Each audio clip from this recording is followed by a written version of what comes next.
All right, let's get this out of the way fast. China's economy I gotta is go and imploding. The pick up collapse of some China's property ingredients. sector over the past Cook this couple of years has brisket. made some cities incredibly cheap. This year was supposed to be about their economic recovery. Instead, the Communist Party is dealing with a new problem, debt crisis. Are local authorities running out of money? Some civil servants on China's state payroll are seeing a salary cut. Meanwhile, in China, a crackdown is underway. This time, big business is on target. Tech giants are being fined and curbed. What is driving all of this? China is having a massive tax crisis right now. Things are so bad that the entire government is on the brink of collapse. Civil servants are going unpaid. Local governments are drowning in trillions worth of debt, while businesses face brutal crackdowns. To make matters worse, the property market keeps collapsing, which is just adding fuel to the fire. The question is, how did things get this bad in such a short amount of time?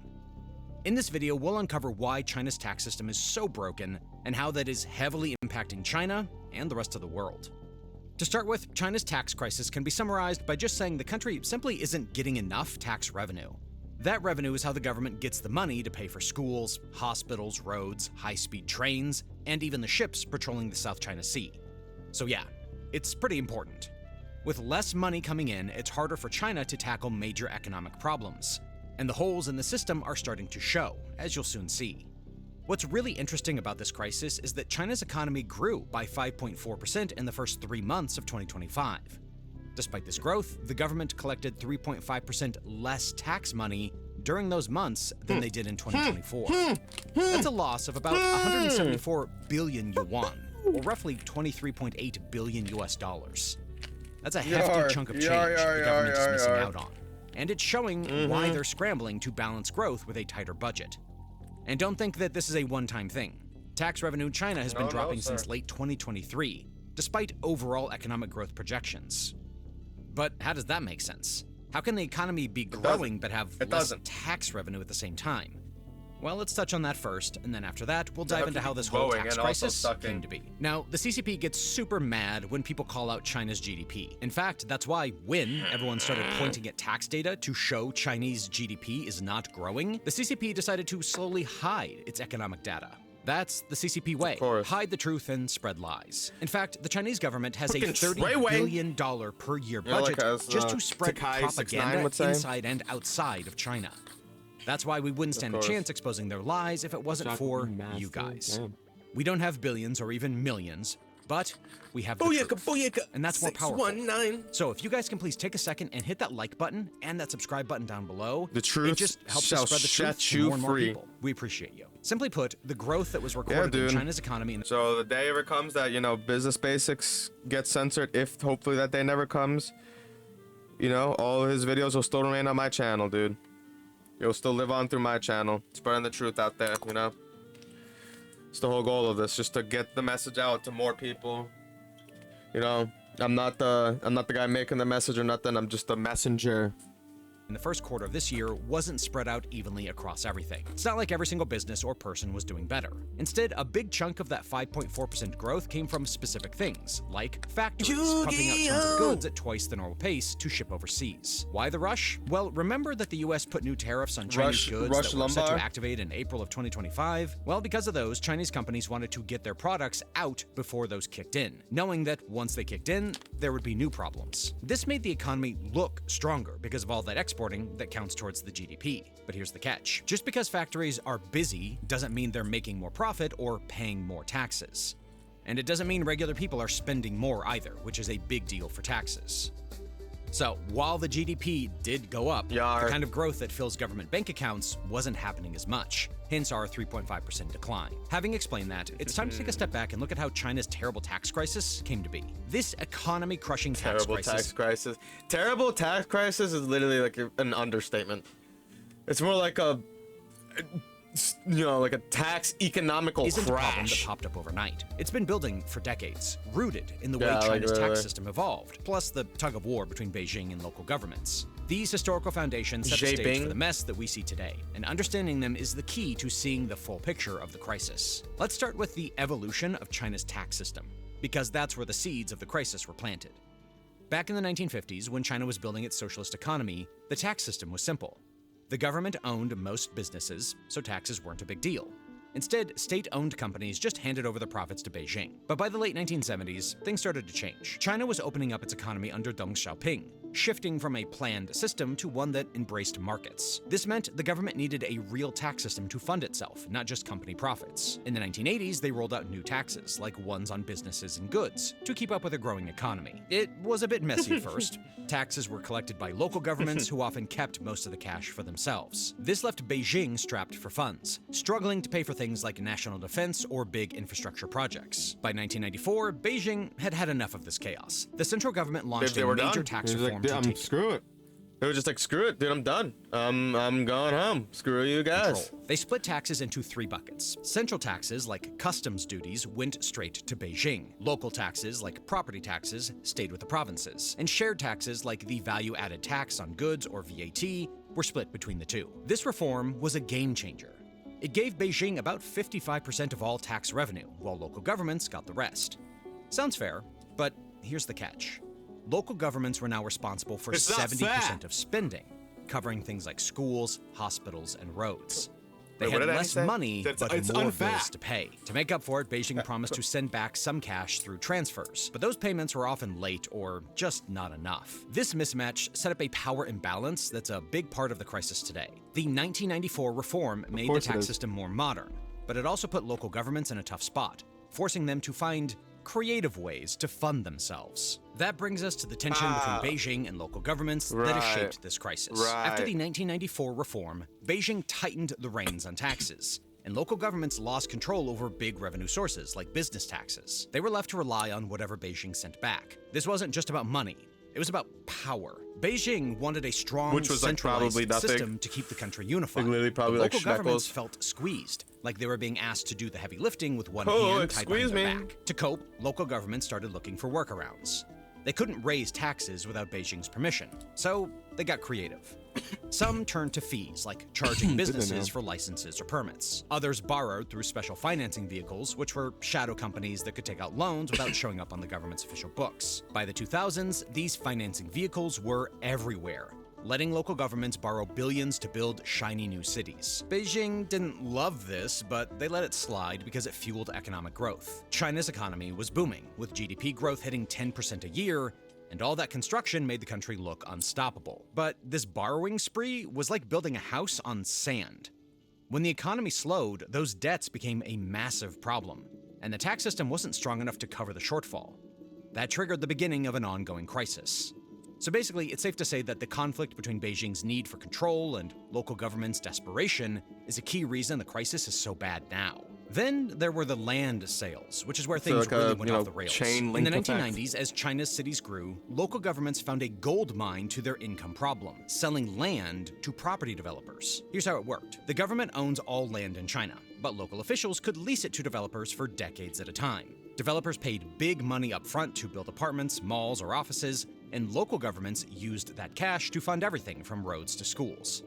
By the 2000s, land sales were a huge deal.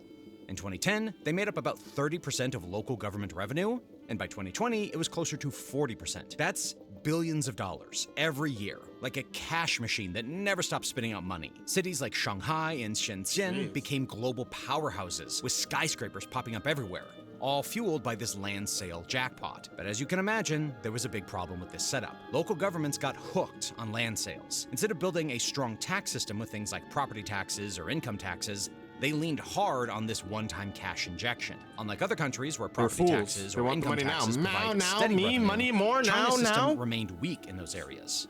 Personal income taxes, for example, only made up about 7% of total tax revenue in 2020.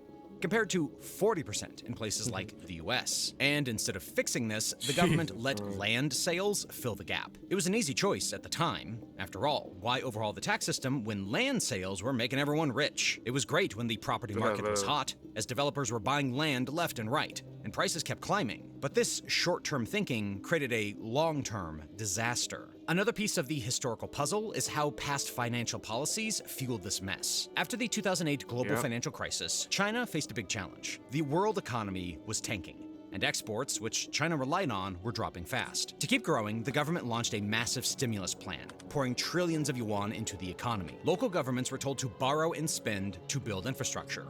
Think highways, airports, and new cities. This worked like magic. China's economy bounced back, growing at 9 to 10% in 2009, while other countries were stuck in a recession. But it came at a cost. Local governments used those financing vehicles to borrow way more than they could handle. By 2015, their debt was around 40 trillion yuan, and a lot of it was tied to land sales, since they used future land revenue to back their loans. This borrowing spree wasn't just about 2008. It became a pattern. Whenever the economy slowed, Beijing pushed local governments to spend more, often through land sales and loans. In the 2010s, Chinese leaders wanted to keep the GDP growth high to show the world they were a superpower. Local officials were judged on how much they could grow their economies, so they kept selling land and building. This created a bubble in the property market, with developers like Evergrande borrowing billions to buy land and build apartments. By 2020, the property sector was 25% of China's economy, way higher than most other countries. But when the bubble started to burst in 2021, with developers going bankrupt and land sales dropping by 40%, local governments were left holding the bag. Their revenue dried up, but the debts did not, and the tax system couldn't pick up the slack. Another layer to this was how past policies ignored the need for a balanced tax system. In the 1990s and the 2000s, China focused on taxes that were easy to collect, like the value-added tax on goods. Taxes that are common in other countries, like nationwide property tax, which could give cities a steady income, were ignored. This worked when the economy was booming and factories were churning out products, but it didn't build a system that could handle tough times. For instance, consumption taxes, which hit things like cigarettes and cars, made up a big chunk of revenue, but they drop when people stop spending. During the pandemic in 2020, consumption fell, and so did tax revenue. These policies were meant to keep the economy moving, but they left the tax system fragile, unable to support the government when land sales collapsed. Okay, so now we've seen what started the problem we have on our hands. Let's look at the factors that keep making it worse. First up, let's talk about deflation, the silent killer for China's economy. Deflation happens when prices keep falling across the board. You might think cheaper. You know why that is? Because of the freaking tariffs. Because they just depended on everything on the current system that they have now. They literally shot themselves in their own foot with this. They set up a they set up a system where it's just like, give me money now, more, the easy way. And then they have no fallback system, so now that, that easy money is getting taken away, now they're like screwed. Stuff sounds great, but it's a disaster for a country like China right now. When prices drop, businesses make less money on everything they sell. Less money means they can't pay their workers, cover their loans, or invest in new projects. And when businesses struggle, they pay less taxes, which starves the government for cash. This is happening big time in China. For years, the prices factories charge for goods, called the Producer Price Index, has been stuck in negative territory. In March of 2025, the China Producer Price Index decreased by 2.5% year-on-year, falling below expectations of a 2.3% decline. This drop reflects ongoing challenges within the economy. That means factories are earning less for things like steel, clothes, or electronics, and it's killing their profits. But it's not just factories. Deflation makes people nervous about spending. If you think prices will be lower tomorrow, why buy today? So, folks hold on to their cash, stuffing it under the mattress instead of shopping. This is a huge problem in China, where consumer spending is already weak. In 2024, retail sales grew at their slowest pace in decades, barely hitting 2%. When people stop buying, businesses sell less, and the whole economy slows down. The government's tax revenue takes a hit because there's less money flowing through the system. Value-added taxes, which come from sales on goods, dropped by 8% in 2023 alone. Deflation is like quicksand. The more it pulls down prices, the harder it is for businesses and the government to escape, the harder you sink. With less tax money coming in, the government can't pay its bills, making the crisis even worse. The question now becomes, what's driving this deflation? A big part is weak demand. China's consumers aren't spending because they're worried about jobs, debts, or their savings losing value. On top of that, global demand for Chinese goods is down. Countries like the US and those in Europe aren't buying as much because of their own economic troubles and tensions. This leaves China's factories with too many products and not enough buyers. So they cut prices to sell what they can. But those lower prices feed the deflation spiral, shrinking profits and tax revenue even more.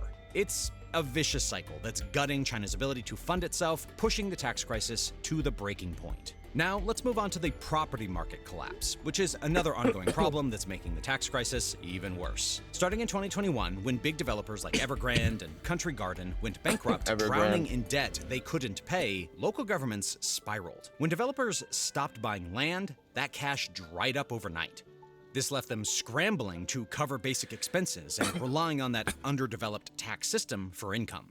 The property collapse also hit related industries hard. They just shot themselves in the Construction foot with companies, steel makers, and furniture suppliers have been laying off workers because there's no demand for new buildings. This means fewer jobs and less income to tax. The government's personal income tax revenue, already low, took a hit as unemployment spiked. On top of that, millions of families who poured their savings into apartments are stuck with properties that are worth less or are sitting half-built. This makes them less likely to spend, which feeds into that deflation problem we just talked about earlier. The property collapse is also fueling the debt disaster. Local governments borrowed heavily, using future land sales as collateral. Now, with no land revenue, they can't pay for these loans. Banks are getting nervous, refusing to lend more, which makes it harder for governments to keep the lights on. The central government tried stepping in, offering 1.5 trillion yuan in transfers in 2023, but it's a lot like putting a Band-Aid on a broken 1.5 billion leg. zenny. The property market's fall isn't just about empty buildings. It's a catastrophe that's starving the tax system, crushing jobs, and piling debt on an economy that's already struggling to breathe.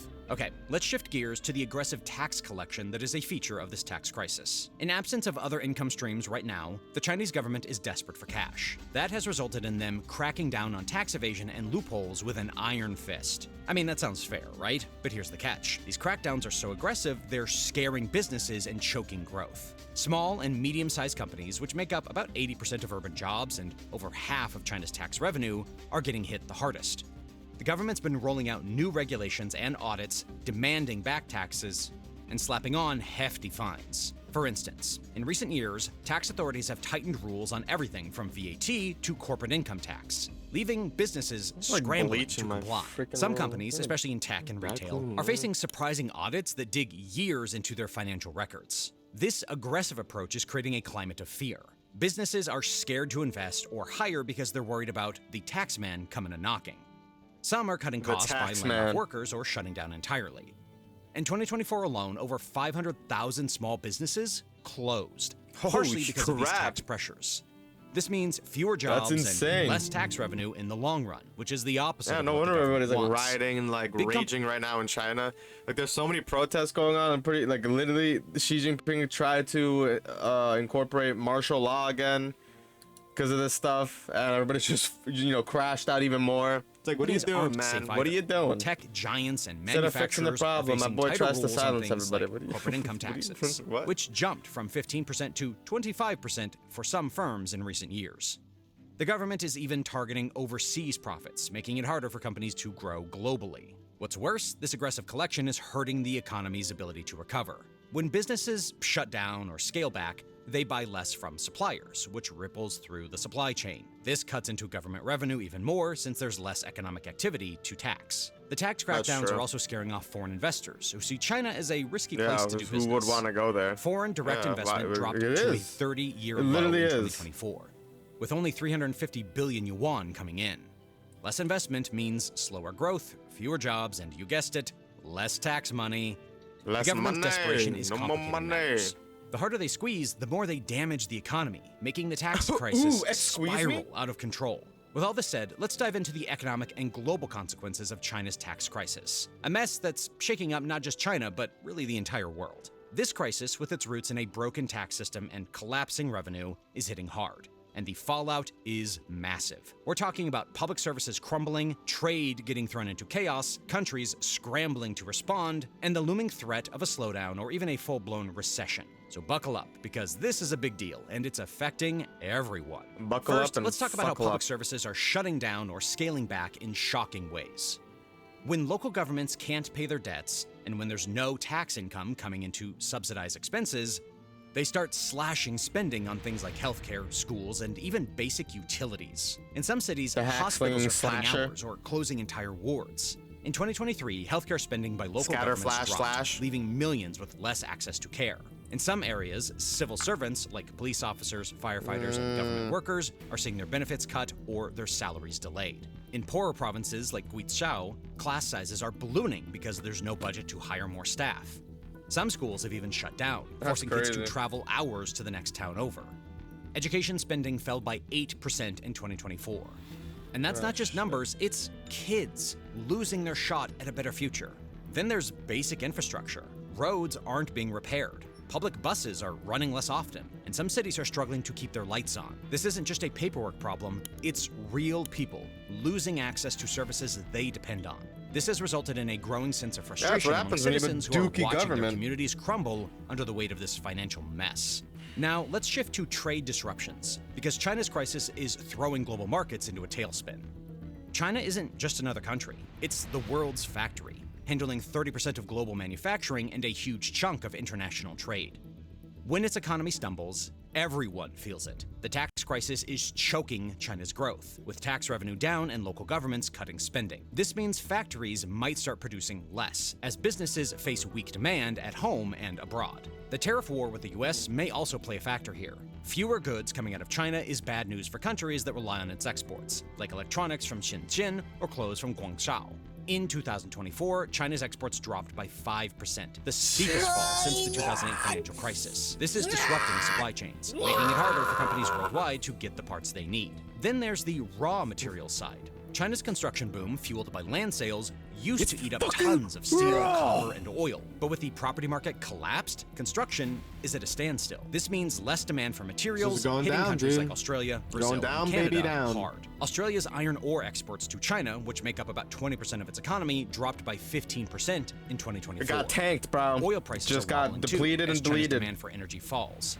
This isn't just about numbers, it's about jobs in mining towns or ports that depend on China's appetite. People's livelihoods, dude. The trade war with the US is making things worse. In 2025, the US slapped 145% tariffs on Chinese goods. These tariffs and barriers are choking trade, raising prices for everything from smartphones to car parts. The world's supply chains are like a tangled knot, and China's tax crisis is pulling them tighter. Let's move on to the international response, because other countries aren't just watching this crisis, they're reacting in ways that could reshape the global economy. When China's tax revenue started tanking, it sent shockwaves through international markets. Stock markets in Japan and Germany, which depend on China as a manufacturing hub, took a hit, with indexes dropping 8% in 2024. Countries are scrambling to protect themselves. Some Street Fighter shit. Japan, for example, is pushing hits after hits after hits out of China to places like Vietnam or India. This reshoring trend is gaining steam, as businesses worry about China's instability. In 2024, 30% of Japanese firms with operations in China said they were scaling back, citing the economic fallout from the tax crisis. The US is doubling down on decoupling, using tariffs and sanctions to reduce reliance on Chinese goods. This isn't just politics, it's a direct response to China's weakening economy, which the tax crisis is making worse. Europe's response is more mixed. Germany wants to keep its trade ties with China, but is pushing for de-risking, meaning less dependence on Chinese supply chains. In 2024, the EU started talks for new trade deals with Southeast Asia to diversify away from China. Developing countries, like those in Africa, are nervous too. China's been a big lender to their infrastructure, but with its tax revenue shrinking, loans are drying up. In 2023, China's overseas lending fell by 50%, leaving projects like roads in Kenya half finished. 50%? Dude, 50% is actually 50%. wild. 50%, yo. Dude, that's what it is, dude. People are not fucking with the CCP anymore, dude. They are not messing with them. Screw that, dude. Making a deal with them is like making a deal with the devil. Like roads in Kenya half finished. The international response is like a global chess game, with every country moving to shield itself from China's crisis. Now let's talk about the risk of a slowdown or a recession, because this is the scariest part. China's economy is already slowing, estimated to be at 4.5% in 2025, the lowest in decades outside of the pandemic. The tax crisis is a big reason why. With local governments out of money, they're cutting spending on infrastructure and services, which drags down growth. Businesses are hurting too, hit by deflation and aggressive tax audits. The problem is, a recession in China wouldn't stay in China. The global economy is tightly linked, and China's 18% share of world GDP means its pains are everyone's pains. If China's factories slow further, global supply chains could grind to a halt. This would spike prices for goods like electronics or cars, hitting consumers in places like the US and Europe. A Chinese recession could also tank global stock markets, as investors panic about falling profits. The World Bank estimated in 2025 that a 1% drop in China's growth could shave 0.5% off global GDP. That's billions of dollars in lost jobs, trade, and growth 0.5% worldwide. though? The banking sector is another worry. China's banks are loaded with bad loans from the property crash and local governments borrowing. If banks start failing, it would freeze lending, making it harder for businesses to operate and pushing China deeper into recession. This would spill pushing over P, globally, they're as pushing foreign pickle. banks with ties to China, like those in Hong Kong or Singapore, face losses. The risk isn't just a slowdown, it's a domino effect that could pull the world into a slump. Moving on, it would be unfair not to take a minute to look at what's being done to fix this mess, and what the future might hold for the Dragon of the East. China's tax crisis, with its collapsing revenue and skyrocketing debt, is a monster Dragon of of a the problem. East. But I don't know if I Beijing call him a isn't just dragon. They're more like a sitting idle. salamander. First up, tax restructuring is at the Or heart like of a- Beijing's plan to like a tackle this Komodo crisis. dragon. China's tax system is a big reason why things got so bad, relying too much on land sales and weak taxes. Beijing knows this setup isn't working, and so they're trying to build a more stable system. One big idea is introducing a nationwide property tax. Right now, China doesn't tax homeowners on their property's value, which is unusual for a big economy. A property tax could give local governments a steady stream of cash. China has begun to test property taxes in certain cities just to see how viable of a project that could be. If rolled out across the entire country, it could That's bring crazy. more money They that could don't help local tax their- government budgets. Sounds promising, right? But here's where the skepticism kicks in. Rolling out a property tax is risky. Homeowners, especially the middle class, aren't thrilled about paying new taxes when they're already hurting from the property market collapse. Many bought apartments at sky-high prices, only to see their value drop. Adding a tax on top feels like a slap in the face, and Beijing's worried about sparking protests. Plus, figuring out property values across a huge country like China is a nightmare. Rural areas and big cities like Beijing have wildly different markets. In addition to this, the pilot programs are moving slowly. Some experts say it'll take a decade to get this right, but local governments, they need cash now, baby, not in 2035. So, while a 877 property cash tax now. could be a Call game changer, JG. it's not a quick What? fix, and political 877 pushback cash might now. water it down. Another part of 877 tax cash now. restructuring is boosting personal income taxes. Right now, only about 10% of Chinese workers pay income tax because the tax-free threshold is around 60,000 yuan, approximately $8,000 a year. Beijing's looking to lower that threshold and add more tax brackets, so higher earners pay a bigger share. In 2024, they tweaked the system, raising the top tax rate from 45% to 50% for incomes over 1 million yuan, or approximately around $138,000 a year. This could pull in an extra 500 billion yuan annually, a decent chunk for a government desperate for cash. They're also cracking down on tax evasion, using tech to track income more closely. In 2023, these efforts brought in 200 billion yuan in back taxes from high earners. It's a step towards a fairer system where the healthy chip in more to help fix the crisis. But this plan has holes too. Raising income taxes could scare off entrepreneurs and investors, who are already pretty jittery about China's economy. Foreign investment dropped to a 30-year low in 2024, and higher taxes might make things worse. Plus, China's middle class is feeling squeezed by job losses and crap. falling property taxes. Asking them to pay more could cut their spending, which is already weak. And less spending means less economic activity, which shrinks other taxes like the value-added tax. It's like squeezing a balloon. Push in one spot and it bulges somewhere else. Tax restructuring is a bold move, but it's walking a tightrope between raising revenue and killing growth. Beijing's trying, but the crisis is so deep that these changes might not be enough. Let's shift to fiscal overhaul, which is about rethinking how China's government spends and borrows. Local governments are drowning in trillions of yuan in debt, much of it from shady financing vehicles that borrowed against land sales. With land revenue gone, they can't pay it back. Beijing's pushing a major cleanup, starting with swapping out high-interest loans for cheaper ones. In 2024, they issued 3 trillion yuan in special bonds to refinance local debt, lowering interest costs by 2%. This gives cities some breathing room, letting them redirect cash to services like hospitals or schools, which saw a 12% funding cut in 2023. It's a practical step to help keep things running while they figure out long-term fixes. Beijing's also tightening the screws on borrowing. They've set stricter rules for those financing vehicles, requiring more transparency and limiting new loans. In 2025, new borrowing by local governments dropped by 20%, a sign they're trying to break the debt addiction. At the same time, the central government is taking on more spending responsibilities, like funding national healthcare programs, to ease the burden on local budgets. In 2024, central transfers to provinces hit 10 trillion yuan, up 15% from the year before. The shift is meant to balance things out, so local governments aren't stuck paying 70% of expenses with only 45% of revenue, a problem baked into the 1994 tax reform. But here's the catch. Fiscal overhaul is a slow burn, and the crisis is moving fast.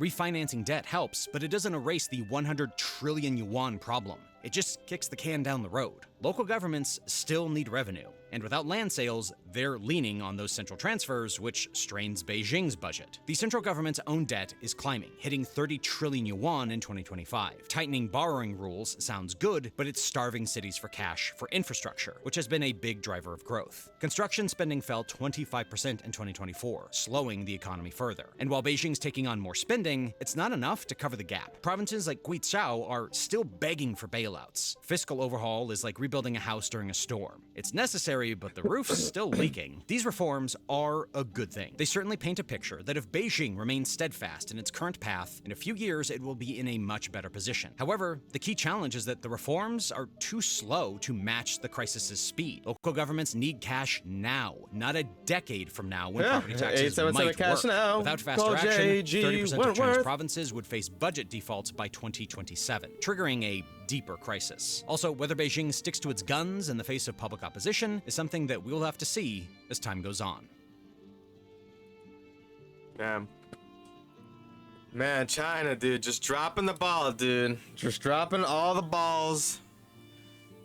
Oh, man. It's just like I feel bad for them at this point, man. I just feel bad. It's just like you're making terrible decision after terrible decision.